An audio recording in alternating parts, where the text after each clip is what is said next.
Hello दोस्तों, मैं आशा करती हूँ कि आप सब अच्छे होंगे। तो चलिए आज की इस रोमांटिक स्टोरी को शुरू करते हैं। ये स्टोरी एक जवान लड़के और उसकी भाभी की है जो सच्ची घटना पर आधारित है। एक दिन की बात, ललित की भाभी रिया की कमर में बहुत ज्यादा दर्द हो रहा था क्योंकि उनको कमर में लचक आ गई थी। ललित रिया के बेडरूम में आया और बोला, चलिए भाभी आप लेट जाइए, मैं आपकी कमर पर बाम लगाकर हल्की मालिश कर देता हूँ ताकि आपका दर्द भी ठीक हो जाए। रिया ने उसे मना करते हुए कहा, नहीं रहने दो ललित, मैं खुद कर लूंगी।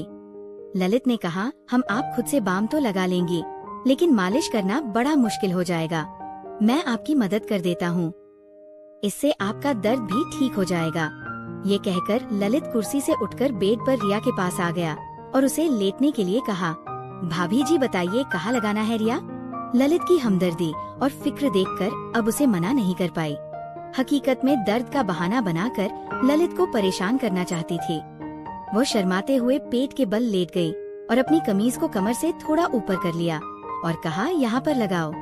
ललित ने थोड़ा सा बाम अपनी उंगलियों पर लिया और धीरे धीरे रिया की कमर पर मलने लगा। जैसे ही उसके हाथ रिया की पीठ पर पड़े, उसे एक सुकून का एहसास हुआ। ललित ने धीरे धीरे मालिश करना शुरू कर दी और उसके हाथों का स्पर्श रिया को बहुत आरामदायक लगा। जब जब ललित के हाथों की उंगलियां उसकी कमरबंद के पास आई, रिया का दिल जोर से धड़कने लगा, लेकिन उसने खुद को संयम में रखा और ललित की मदद का आभार माना। ललित ने पूछा, भाभी ज्यादा दर्द कहाँ हो रहा है? रिया उस समय थोड़ी असमंजस में थी। अनजाने में जवाब दे बैठी, थोड़ा सा नीचे है। ललित ने फिर से थोड़ा और नीचे बाम लगाने की कोशिश की। भले ही वो मालिश सिर्फ औपचारिकता थी, लेकिन रिया को ललित के हाथों का स्पर्श बेहद सुकून दे रहा था। भाभी जी अगर आप सलवार को थोड़ा साइड कर दे तो बाम अच्छे से लग सकेगा, ललित ने कहा। रिया थोड़ी हिचकिचाना, फिर भी उसने अपनी सलवार को थोड़ा सा नीचे सरका दिया। नाड़े के बंद होने के कारण सलवार पूरी तरह से नीचे नहीं हो सकी, लेकिन कुछ हद तक सरक गई। ललित ने फिर कहा, भाभी जी आपकी त्वचा कितनी साफ है, बहुत ही गोरी है।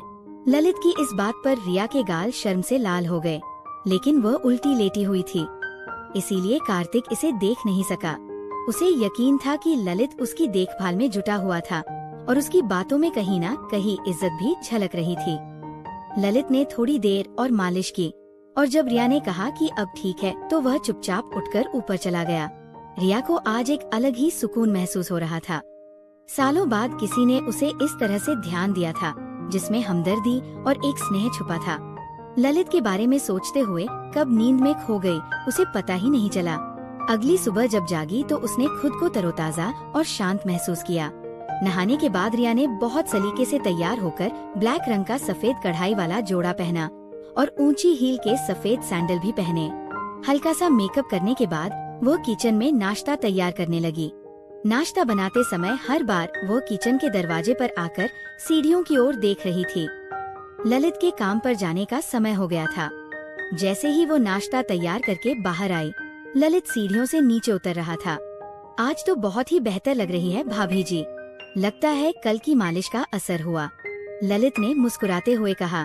उसकी नजरें रिया के लिबास और फिर पेंसिल हेल वाले सैंडल पर थी। रिया ने भी मुस्कुराते हुए जवाब दिया, असर तो हुआ, लेकिन तुझे कैसे पता?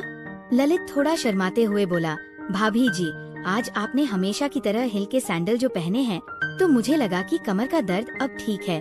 रिया ने हंसते हुए कहा, बिल्कुल सही पहचाना तूने, अब डाइनिंग टेबल पर बैठ, मैं नाश्ता लेकर आती हूँ। फिर दोनों साथ में नाश्ता करने लगे। इसी बीच ललित ने रिया से पूछा, भाभी जी आप कभी साड़ी नहीं पहनती क्या? रिया ने जवाब दिया, पहनती हूँ, लेकिन बहुत कम, साल में एक आध बार, अगर कोई खास मौका हो तो। क्यों? ललित ने कहा, नहीं बस इसलिए कि मैंने आपको कभी साड़ी में नहीं देखा, मेरा ख्याल है आप पर साड़ी बहुत ही खूब जमेगी। फिर कार्तिक जाते समय बोला, भाभी जी रात का खाना मैं बाहर से ही ले आऊंगा, आप बनाना मत। इस पर रिया ने मुस्कुराते हुए कहा, ठीक है। तो ललित ने फिर कहा, अगर किसी और चीज की जरूरत हो तो बता दीजिए, मैं आते समय लेता आऊंगा। इस पर रिया ने कहा कि उसे किसी और चीज की जरूरत नहीं है और फिर ललित के जाने के बाद वह छोटे मोटे कामों में लग गई। इसके बाद वो ऊपर जाकर ललित के कमरे को भी ठीक करने लगी। इसी दौरान रिया को उसके बेड के नीचे कुछ कपड़ा पड़ा हुआ नजर आया, तो उसने नीचे झुककर उसे बाहर निकाला तो उसकी आंखें हैरानी के मारे फटी की फटी रह गई। वह एक सफेद रंग का रेशमी रुमाल था जो शायद किसी लड़की की है। रिया ने उसे ध्यान से देखा और समझ गई कि किसी की व्यक्तिगत चीज हो सकती है जो गलती से यहाँ रह गई हो। उसने तुरंत ही कपड़े को एक तरफ रख दिया और कमरे की सफाई करने लगी। इसी बीच उसे 3 दिन पहले की घटना याद आई। रोहन और रीना इसी कमरे में एक दूसरे के साथ थे। उसे लगा कि ये कपड़ा शायद रीना का ही होगा। रिया ने कपड़े को उठाकर देखा तो उस पर कुछ सफेद दाग नजर आए। उसे समझते देर नहीं लगी कि वह लोग कैसे हैं। इस दागों को देखकर वह किसी दूसरी दुनिया में खो गई।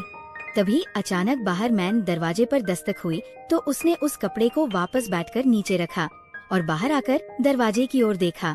उसने देखा कि पड़ोस में रहने वाली कोमल भाभी खड़ी थी। अरे भाभी, मैं अभी आती हूँ, रिया ने कहा और जल्दी से कार्तिक का कमरा बंद किया और नीचे आकर दरवाजा खोला। कोमल, जो पड़ोस में रहती थी, अपनी उम्र के 36वें दशक में थी और घर में ही ब्यूटी पार्लर चलाती थी।